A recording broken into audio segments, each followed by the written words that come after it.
Hey guys, how's it going? So, another video from the sofa. What I wanted to do, guys, with this video is discuss my thoughts on competing, be it bodybuilding, physique. It's kind of a cross-gender video as well, so it's kind of my general thoughts on men and women competing and how I personally feel about it. Now, just to give you a bit of background, I've never competed.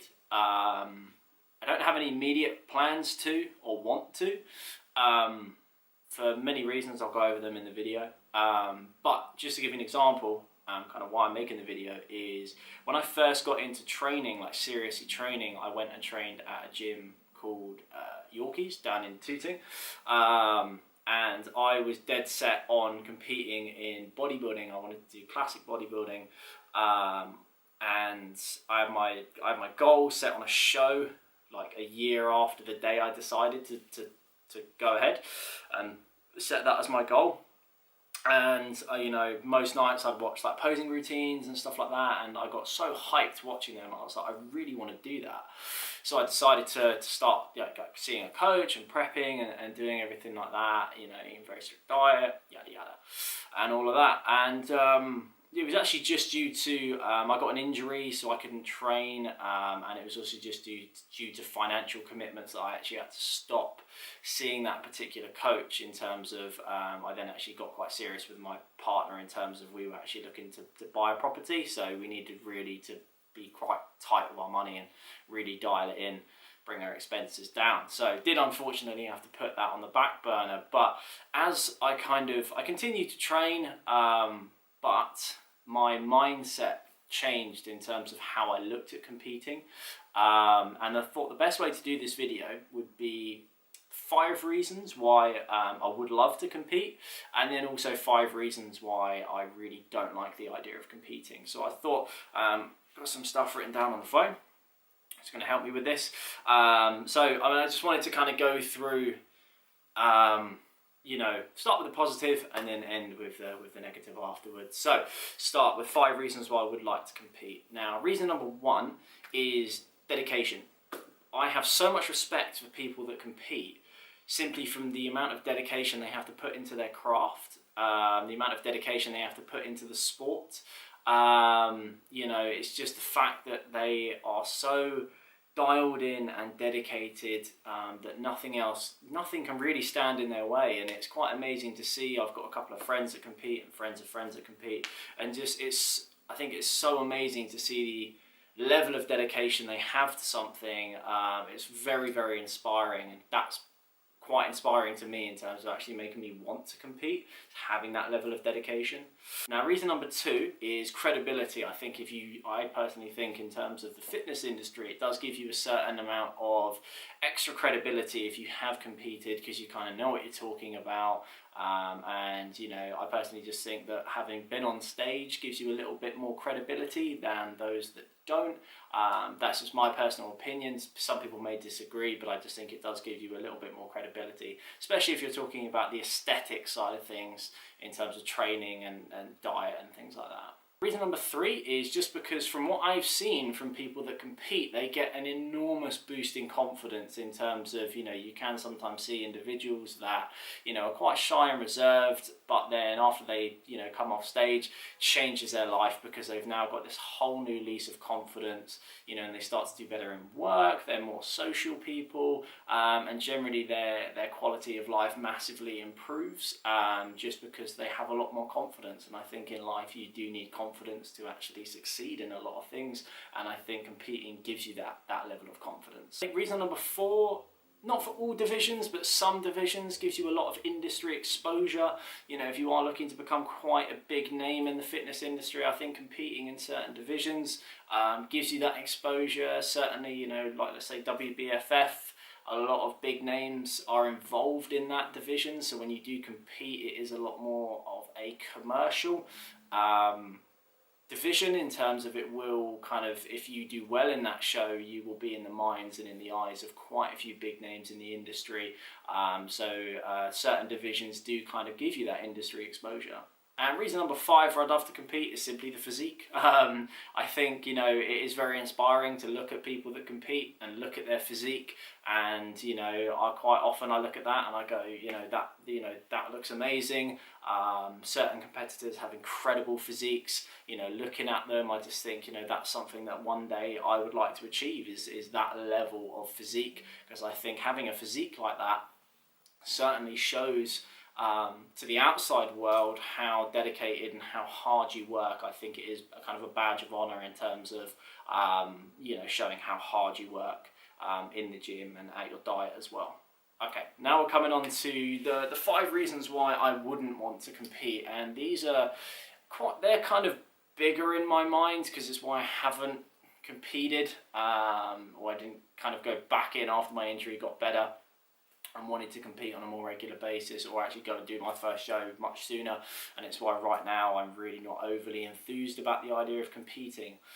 So reason number 1 is egos. I cannot stand people with egos.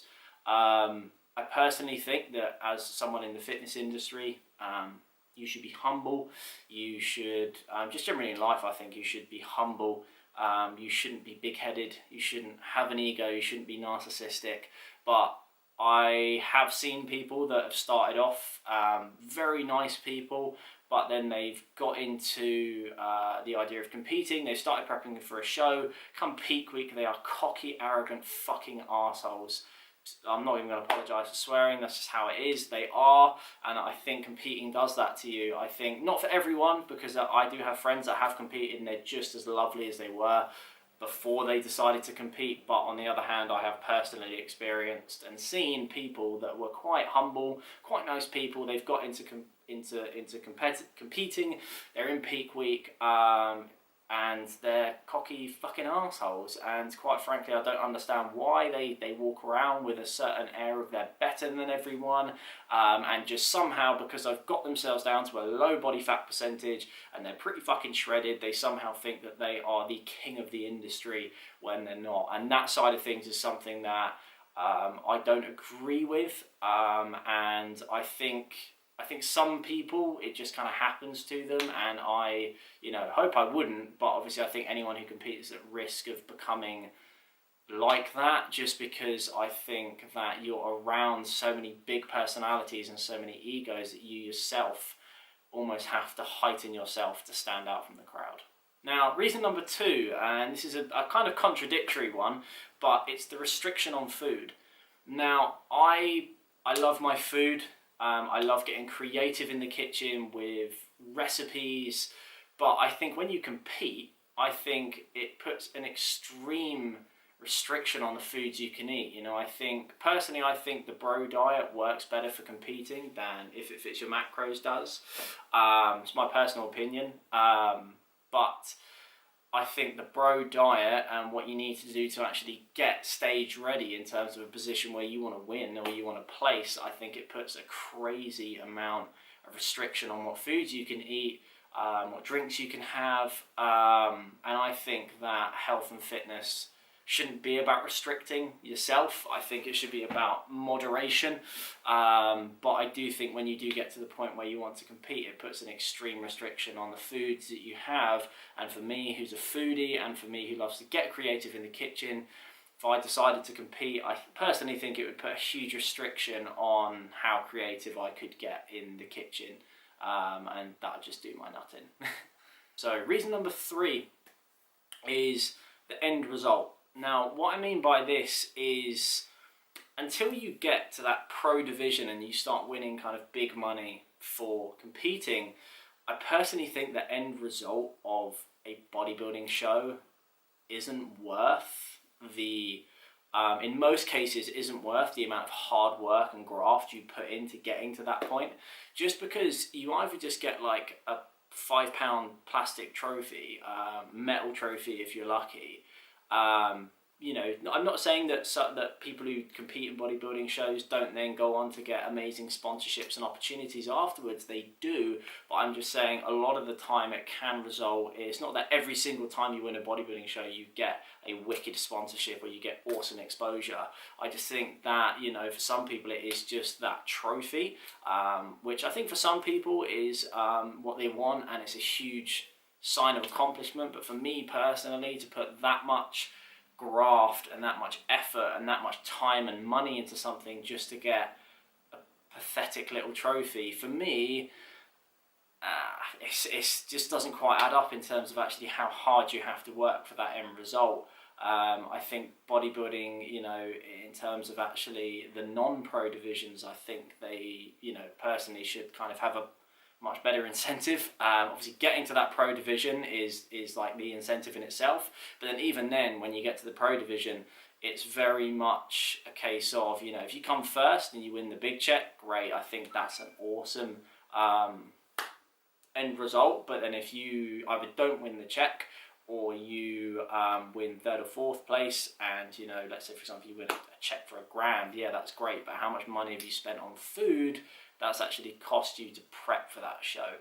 It's probably like 5, 6, 7 times the amount for that check at the end of the show. So I just think the end result personally doesn't weigh up to the amount of hard work and graft you have to put in to get there. Now, reason number 4 is I do think when you compete, bodybuilding is a very selfish sport, and by that I mean that competing, and when you're competing for a show, it does take over your life. I think it does take precedence over a lot of things. Quite often I've watched these prep series on YouTube, and you do see these people going out for their siblings' birthday meals, and they're just sat there drinking a Diet Coke. I think, okay, cool, that shows an amazing amount of dedication, but then it does take over your life. Or, I know a friend of mine went out for a roast dinner with 2 people that were on prep, and then they sat down, they pulled out Tupperwares out of their bag, and it's just like, I think it does just take over your life. And I know some people have missed big family events, christenings, weddings and things like that, simply because they thought that it was going to be too difficult on them mentally, that they would cave in. But I personally think that a family event is far more important than any kind of bodybuilding show.